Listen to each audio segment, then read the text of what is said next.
종료주일 또 부활절을 보내고 나서 쉬었던 우리 에베소서 강해를 계속하는 그러한 시간입니다.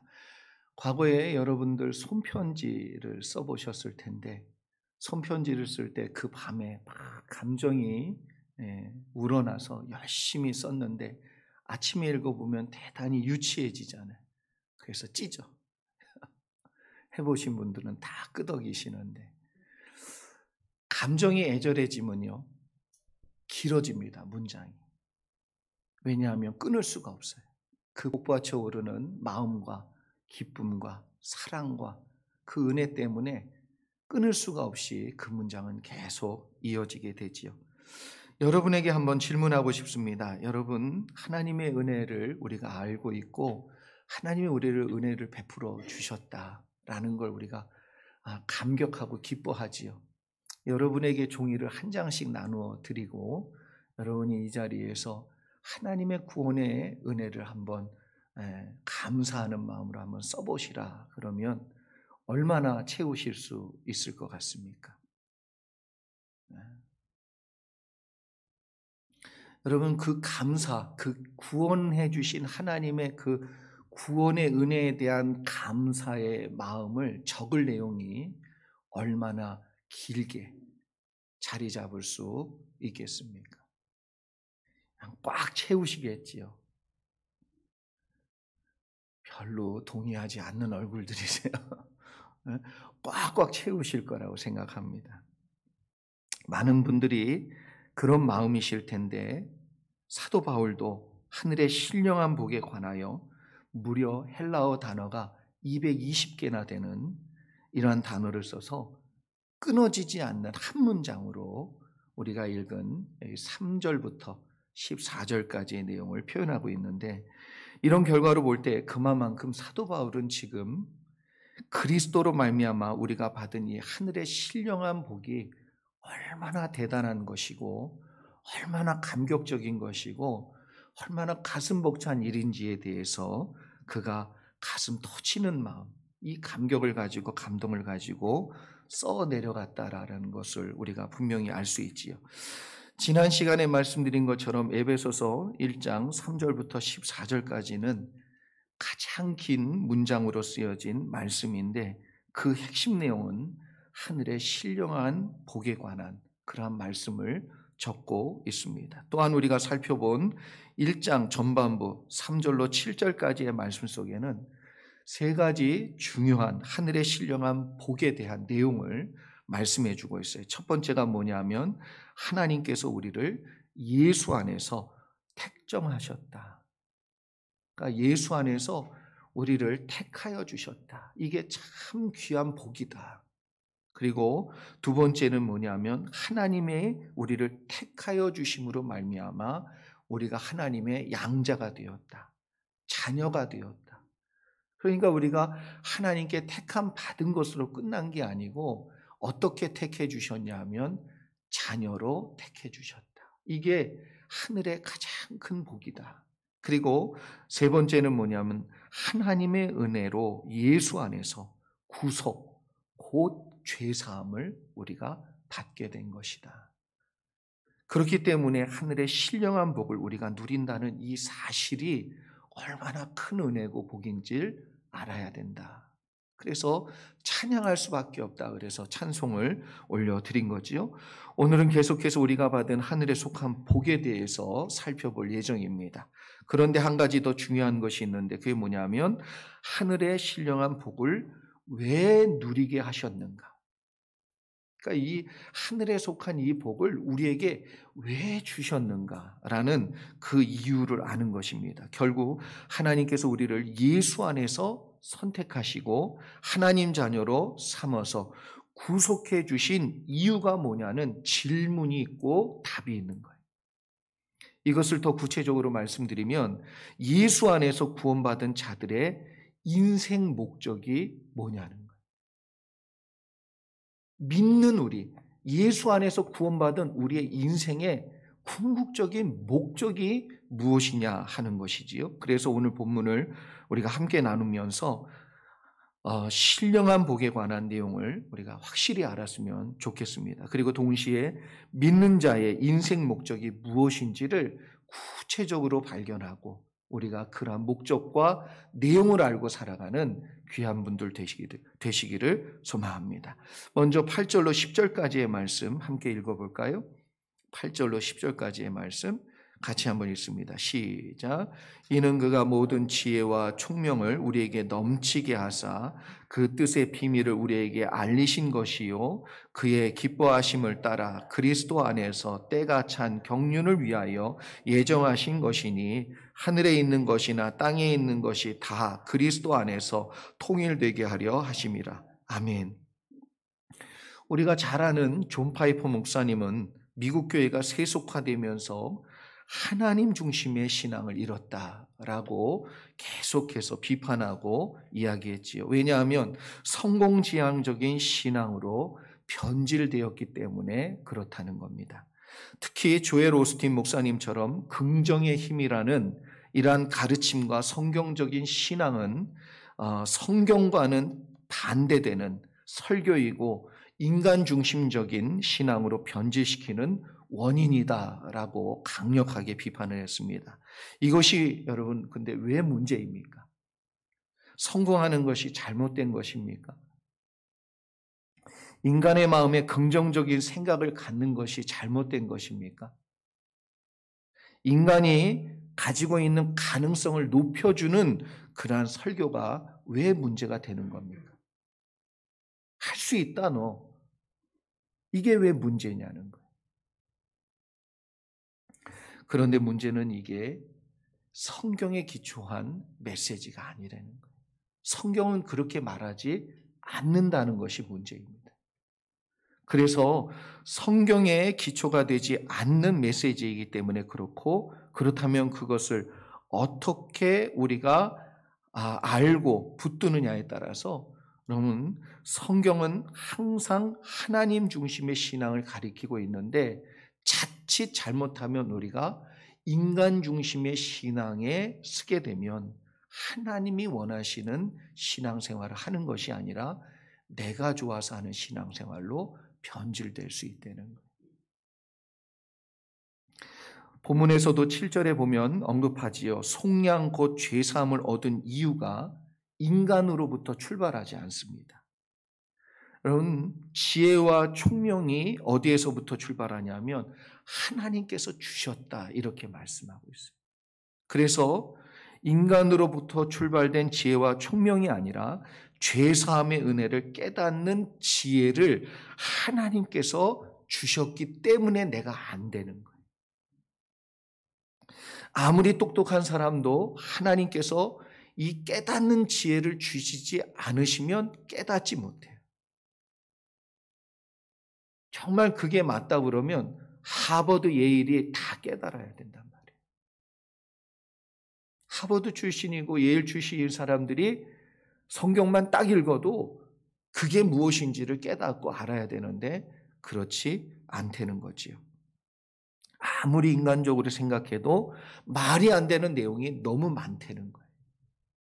그러나 하나님께서 깨닫도록 역사해 주시면 아무리 무지한 사람일지라도 그 한 가지의 마음이 확 열리면서 깨달아지는 거예요.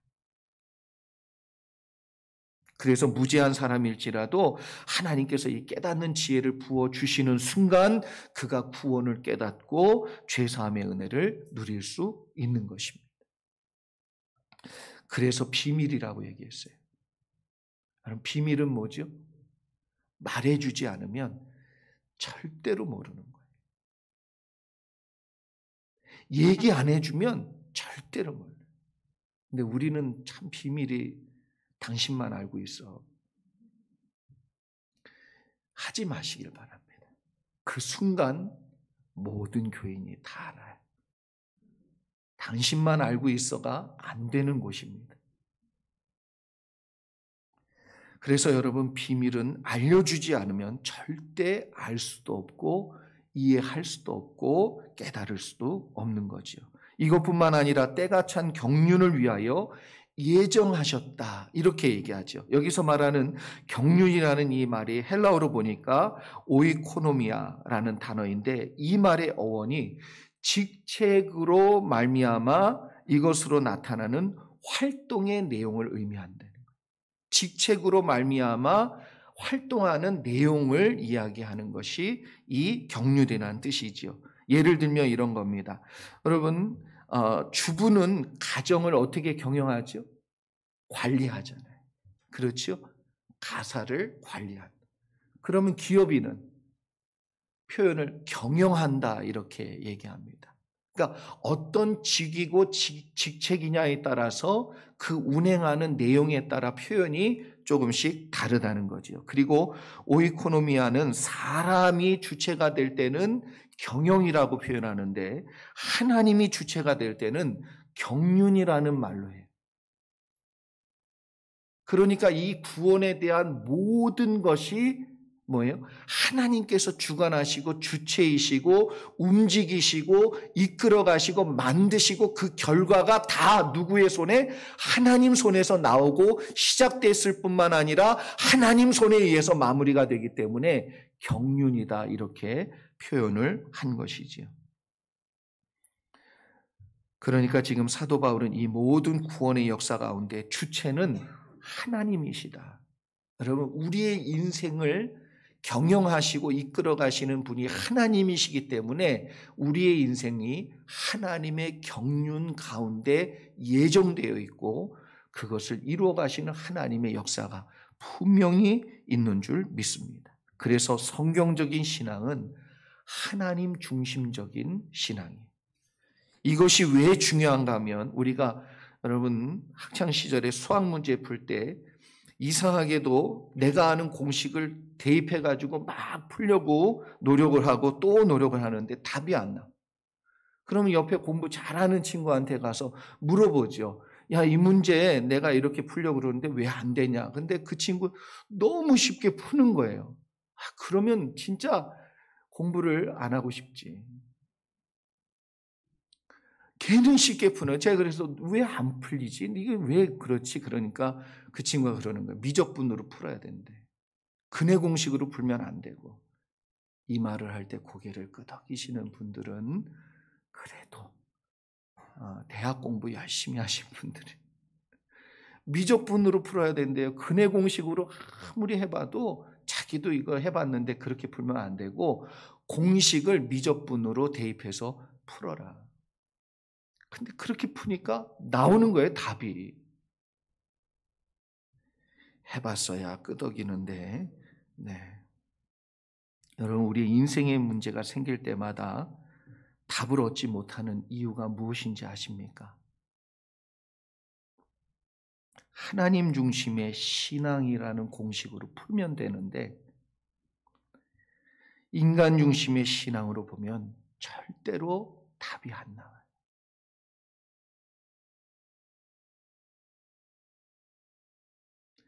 여전히 하나님 눈에 하나님의 시야로 하나님의 관점으로 보면 풀리는데 여전히 내 눈과 내 시야와 내 방법에 묶여 있으니까 내 문제에 대한 답이 없는 거예요.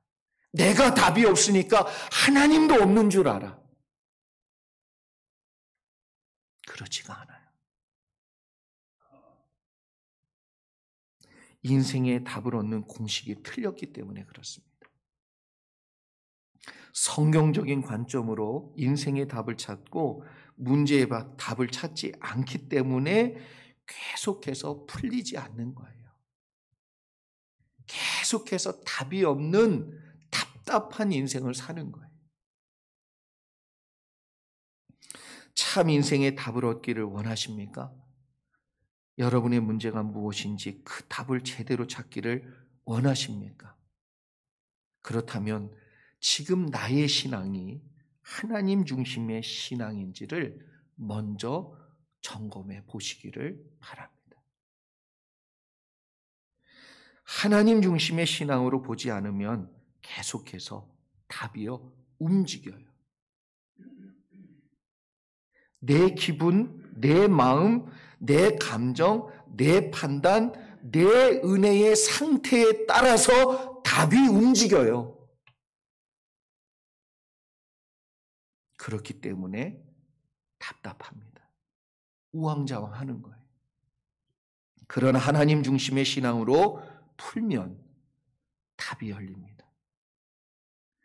두려움이 사라지게 되고 막막함과 답답함이 없어지게 돼요. 그래서 여러분 믿음의 조상들을 보면요, 다 이 사람들이 어떻게 살았지요? 하나님 중심의 신앙을 가지고 살았어요. 그들에게도 인생의 문제가, 까마득한 문제가 많았어요. 그런데 그걸 풀었어요. 어떻게 풀었습니까? 하나님 중심의 신앙으로. 그렇다면 하나님 중심의 신앙과 성경적인 관점으로 세상과 나를 바라보고 문제를 보는 눈은 어떤 것인가? 그것을 알기 위해서 우리 11절과 12절 말씀 함께 보겠습니다. 11절, 12절 말씀 같이 한번 읽지요. 시작.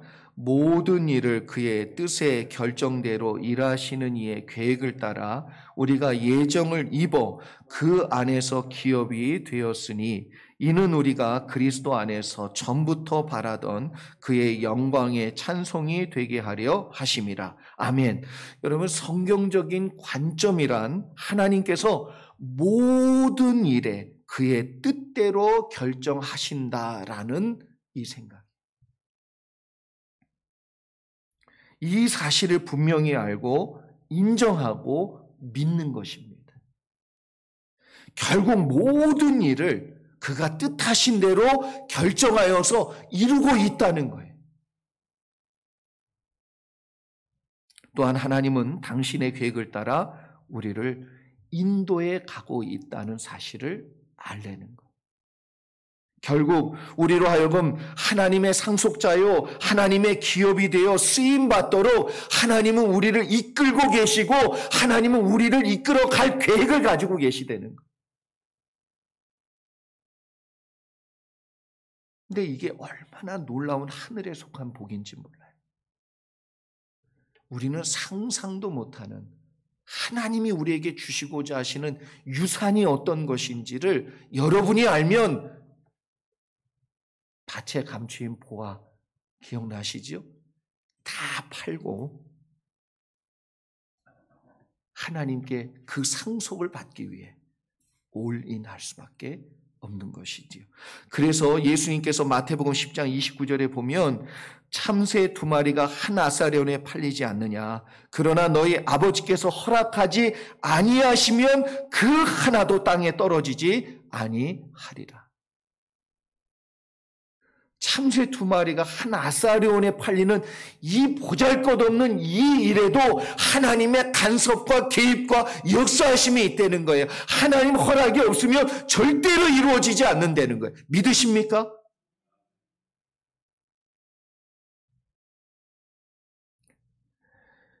여러분, 그래서 우리의 인생과 생명이 누구 손에 있냐면 하나님 손에 있어요.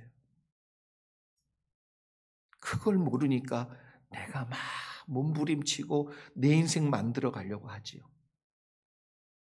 하나님이 정말 내 인생을 주관하시고 계시다는 믿음이 있다면 우리는 기도부터 하게 되어 있어요. 그래서 예수님께서 그 다음 말씀이 참 엄청난 말씀하십니다. 30절 읽어드립니다. 너희에게는 머리털까지 다 세신 바 되었다.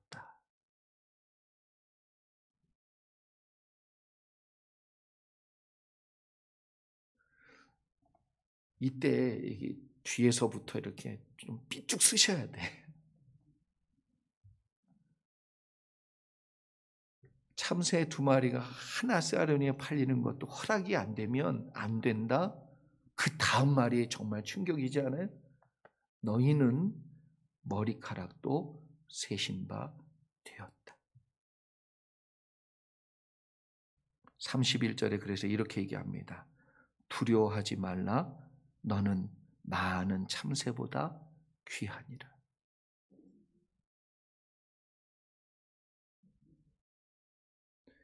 여러분, 이 말씀을 진짜 믿으십니까? 그렇다면 하나님께 내 인생을 맡겨야지.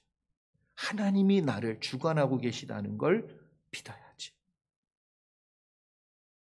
참새 2마리도 이렇게 하나님이 세밀하게 보시고 하나님이 계획하시고 인도해 주시는데, 그러면서 너희 머리카락은 이미 세신 바 다 됐다. 두려워하지 말아라. 자꾸만 두려움과 걱정과 근심에 쌓여서 사는 이유는요, 하나님 중심의 신앙으로 문제를 풀지 않기 때문에 그렇습니다.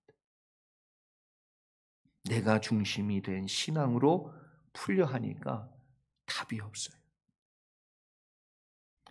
하나님 공식으로 풀어야 문제가 풀리게 되는데 내 공식으로 풀려 하니까 안 풀리는 거예요. 방법은 하나입니다. 공식을 바꾸세요. 그럼 풀립니다. 염려하면 답이 없지만 기도하면 답이 있습니다.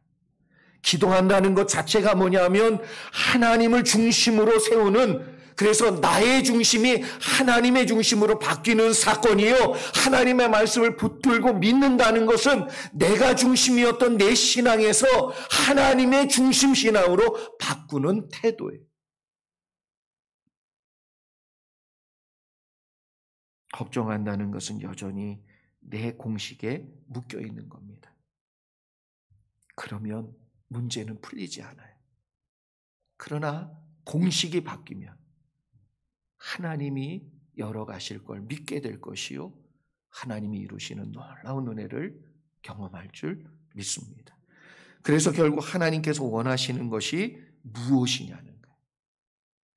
이렇게 해주심으로 하나님이 원하시는 게 뭐냐? 우리로 하여금 하나님의 뜻을 이루는 기업이 되게 하시고 상속자가 되어 하나님의 영광을 찬양하는 자로 우리를 세우기를 원하신다는 거예요. 이 유업을 받게 해주고 싶고 누리게 해주고 싶어요. 그러면 이 유업을 받고 누리는 사람의 마음속엔 하나님께 영광 올려드리고 감사하고 찬양하고 싶은 마음이 자연히 생기지요. 한국에 최근에 문제들이 많지요.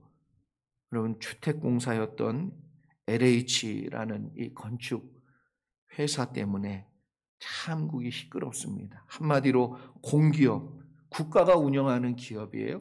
국가가 운영하는 기업은 목적 자체가 나라의 국익을 위하고 국민을 위해서 존재합니다. 그런데 공기업에 다니는 사람들이 자신의 사리 사욕을 위해, 국민을 위해 봉사하라고 만들어준 기업이고 앉혀준 직책인데 이것을 이용해서 불법적인 개인의 이익을 추구했다면 그건 명백한 범죄예요. 예수님께서 우리를 위해 십자가를 통해 죄를 대속해 주셨고요, 우리로 하여금 이제는 개인의 기업처럼 살지 말라고 만들어 주셨어요. 우리는 이제 하나님의 기업이에요. 그렇다면 어떻게 살아야 마땅합니까?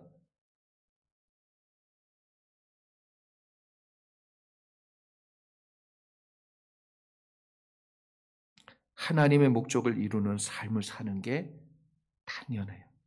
마땅하단 말이에요. 그래서 나의 기준과 목적과 이익을 위해서 사는 것이 아니고 이제는 철저하게 하나님의 기준과 목적과 영광을 위해서 사는 것이 마땅합니다. 그래서 그리스도인은 자신을 위해 사는 사람이 아니라 이제는 내 안에 살아계신 주님을 위해, 그 믿는 믿음 안에서 사는 것이지요. 그리고 하나님의 영광을 위해서 우리는 사는 것입니다. 그래서 이 존 파이퍼 목사님이 쓴 하나님의 열심이라는 책에 보면 그리스도인이 왜 존재하는가, 그리스도인은 무엇을 위해 살아야 하는가 라는 질문에 믿는 자들의 인생의 목적은 분명히 있다는 거예요. 특히 조나단 에드워드 목사님의 창세기 1장 1절의 말씀을 통해 말씀하신 그 내용을 인용하여서 세상과 인간을 창조하신 목적은 하나님의 영광을 위해서 하나님께서 이렇게 하셨다는 거지요. 그 부분을 제가 읽어드립니다. 에드워드는 철저한 성경 연구와 깊이 있는 이성적 추론을 통해 하나님께서 왜 세상을 창조하셨는가에 대한 물음의 해답이 바로 하나님의 영광이라는 것을 보여준다. 여러분, LH 사건을 보면서 여러분 막 분노하셨을 거예요. 그런데 우리도 예수 그리스도께서 정말 나를 위하여 죽으셔서 내가 이제는 개인의 기업이 아니라 내 기업이 아니라 내 인생이 아니라 하나님의 기업이요 하나님의 영광을 위해 하나님께서 뜻하신 대로 쓰임 받아야 되는 하나님 나라의 기업이라는 것을 인정한다면 여러분은 여러분의 인생을 여러분 마음대로 쓰시면 안 돼요. 공기업이에요.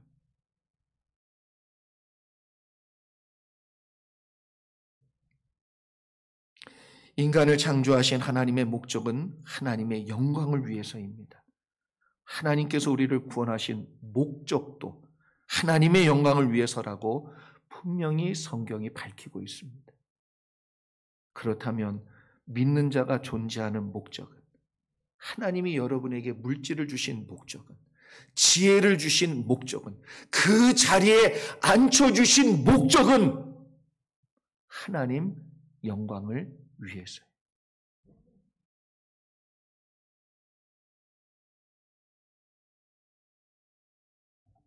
그래서 우리도 하나님의 영광을 위해서 살도록 역사해 주시기 위해 하나님이 놀라운 은혜를 베풀어 주셨어요. 그 내용이 13절, 14절에 나옵니다. 우리 같이 한번 읽어보죠. 13절, 14절. 같이 한번 읽습니다. 시작. 그 안에서 너희도 진리의 말씀 곧 너희의 구원의 복음을 듣고 그 안에서 또한 믿어 약속의 성령으로 인치심을 받았으니 이는 우리 기업의 보증이 되사 그 얻으신 것을 속량하시고 그의 영광을 찬송하게 하려 하심이라. 아멘. 여러분, 구원의 복음인 진리의 말씀을 듣고 주님 안에서 믿어 약속한 성령을 우리에게 인쳐주셨다. 그래서 성령께서 우리에게 변함없는 약속으로 보증이 되어 주셨다는 거예요. 그렇기 때문에 우리가 흔들리지 않고 주님의 영광을 찬송할 수 있는 자로 우리 안에 성령이 인쳐주셨고 보증해 주시기 때문에 그 마지막까지 저와 여러분 승리할 줄 믿습니다. 스가랴 4장에 보면 하나님께서 스가랴에게 주신 예언의 말씀을 통해 성전 재건을 위해 바벨론에서 풀려 예루살렘에 거주하는 수르바벨과 이스라엘 백성에게 메시지를 주는 내용이 나와요. 선지자 중에 학계 스가랴 그러면 성전 재건과 관련이 있는 선지자예요. 그때 이스라엘 백성은요 살기가 너무 힘들었어요. 초기에. 그래서 성전을 짓다가 이 일이 너무 부담이 되니까 멈췄습니다. 무려 16년 동안 멈췄어요. 백성들 각자 자기 생활을 위해 열심히 사는 그러한 기간이었습니다. 그런데 하나님께서 은혜를 주셨어요. 힘을 주셨어요. 16년 사이에 그들이 그 자리를 잡고 살 수 있도록 그래서 좋은 상황과 형편들을 만들어 주었는데 그들이 굳이 이제 하나님의 성전을 짓기 위해 돈을 들여야 되고 힘을 들여야 될 이유가 있는가라고 생각하고 있었대는 거예요. 그러면서 사람들이 시간이 지날수록 조롱하기 시작합니다. 아니, 하기 싫기 때문에 부정적인 말을 하기 시작했어요. 이거 짓는 거 맞아? 그리고 이렇게 작게 짓는 것이 맞아? 하나님 뜻이야? 이거 안 짓는 것만 못하지 않을까?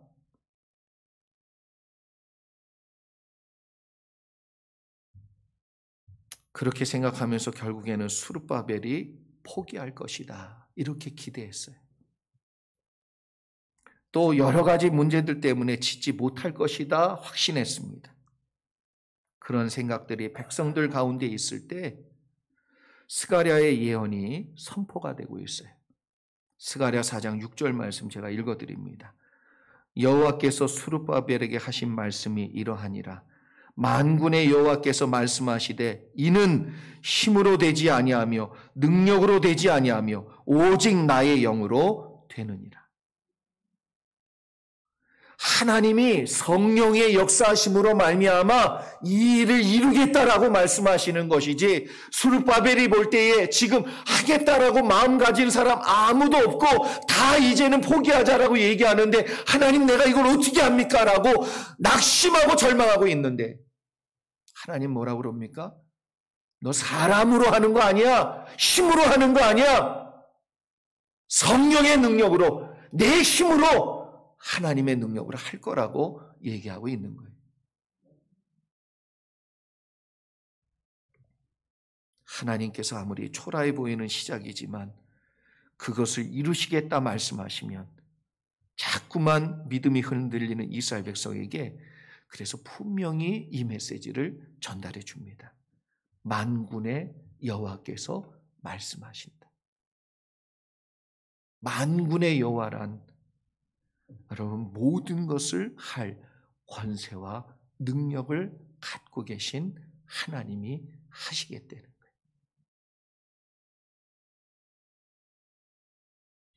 여러분을 고치시겠다 만군의 주 여호와께서 결심만 하시면 고치실 줄 믿습니다. 여러분을 낫게 하시겠다 만군의 주 여호와 하나님이 뜻하시기만 하면 나을 줄 믿습니다. 왜? 우리가 처음에 봤지요? 하나님께서 모든 것을 계획하시고 예정하셔서 이루어 가시는 분이기 때문에. 성령을 통해 보증해 주시는 거지요. 예수님께서 십자가에 죽고 부활하심으로 성령께서 보증이 되어 주시기 위해 우리 속에 내주하고 계세요. 들어와서 역사하고 계세요. 14절 말씀 세번역 성경으로 그래서 제가 다시 한번 읽어드리겠습니다. 이 성령은 하나님의 소유인 우리가 완전히 구원받을 때까지, 믿으십니까? 완전히 구원받을 때까지 우리의 상속의 담보이시며 우리로 하여금 하나님의 영광을 찬미하게 하십니다. 성령이 우리 속에 내주하실 때 우리가 구원받는 그 자리에 이를 때까지 담보가 되어 주신대. 예수 그리스도를 믿음으로 말미암아 우리 안에 내주하시는 성령님께서 친히 우리 하나님의 소유인 것과 우리가 완전히 구원받을 때까지 보증이 되시고 담보가 되어 주십니다. 여러분, 담보를 서주는 사람이 확실하면요 흔들림 없어요. 저희 집이 보증 잘못 썼다가 망한 집이기 때문에 저희 아버님의 유언은 분명했습니다. 돈은 줄지언정 보증은 쓰지 말아라.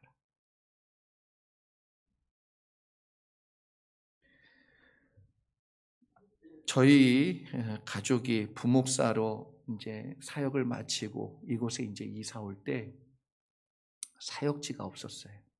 아직 못 만났고, 그리고 하나님 저한테 원하시는 건 성경일독 사역원이라는 사역을 하라는 말씀이셔서 순종하고 올라왔는데, 교회에다가는 사직서를 내고 그리고 여기에 집을 알아보는 그런 시간들이 있었어요. 교회가 정해지지 않고 교회에서 목사로 써주는 그런 상황이 아니니까 집을 못 얻는 거예요. 너 직장이 어디냐? 아직 못 구했다. 안 되는 거예요. 크레딧은 너무 좋은데 계속 리젝을 당하는 거예요. 이제 이사 날짜가 딱 이제 2주 남았어요. 2주. 지금 생각해도 진짜 그때 등골에 땀이 흐르는, 나가겠다고 얘기한 건 이제 딱 이제 2주밖에 안 남았고 집 빼야 되고 이사 올라와야 되고, 근데 집은 못 얻었어요. 남 얘기라 별로 긴장을 안 하시는데 얼마나 막막하든지. 하루 왼종일 뭐 했는지 아세요? 눈 뜨고 차 운전하고 다닌 거 아니에요. 속으로 계속 하나님 제발 좀 도와달라고 기도했어요. 근데 그때 아시던 집사님 한 분이 암 투병 중이셨습니다. 그리고 1년 뒤에 돌아가셨어요. 그분이 저한테 마지막 하나님의 은혜를, 복을 베풀어 줬죠. 목사님, 그래가지고는 못 얻어요. 제가 보증서 드릴게요.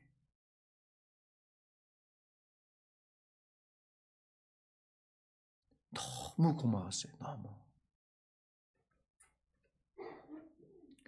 그때 그분의 보증이 아니었으면 저하고 여러분하고 못 만났어요. 그분 여기에 페어팩스 메모리얼 팍에 묘지가 있으신데 그래서 1년에 한 번 꼭 가요. 8월 23일 돌아가신 그 어라운드에 한 날 정해서 가요. 고맙다고. 그 은혜를 잊을 수가 없어요. 그리고 가서 꼭 한마디 합니다. 집사님 베풀어준 은혜 헛되지 않게 좋은 목사로 살겠다고. 여러분, 인간에게 받은 은혜도 잊지 않는 거예요. 그런데 우리는 하나님의 은혜를 받았어요. 자기 아들을 내어줬어요. 우리를 구원하기 위해서, 보증이 되어주시기 위해서 예수 그리스도께서 그 피로 우리를 사주시고 죄 씻어주시고 우리 안에 성령을 담보로 보증시켜 주시는 그 일을 주님이 은혜를 베풀어 주셨어요. 이제 어떻게 살아야 됩니까? 무엇을 위해 살아야 됩니까? 어떻게 사는 것이 마땅합니까? 그래서 사도 바울은 로마서 14장 7절과 8절에 이렇게 얘기합니다. 우리 중에 누구든지 자기를 위하여 사는 자가 없고 자기를 위하여 죽는 자도 없도다. 우리가 살아도 주를 위하여 살고 죽어도 주를 위하여 죽나니 그러므로 사나 죽으나 우리가 주의 것이로다. 하늘에 신령한 복을 받은 믿는 자들은 모두가 자기를 위해 사는 자가 없습니다. 자기를 위해 죽으신 예수님을 위해 사는 거예요. 그렇기 때문에 여러분 포기하시면 안 돼요. 예수님 포기하시기 전에 절대 포기하지 않아야 되고 예수님께서 놓기 전에는 여러분 놓으시면 안 돼.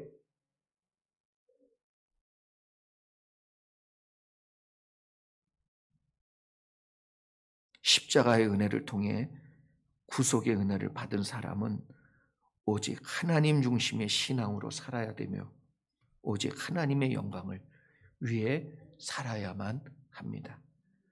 여러분은 어떠십니까? 하나님의 영광을 위해 사시는 모든 분들 되기를 주의 이름으로 축원합니다. 기도하겠습니다.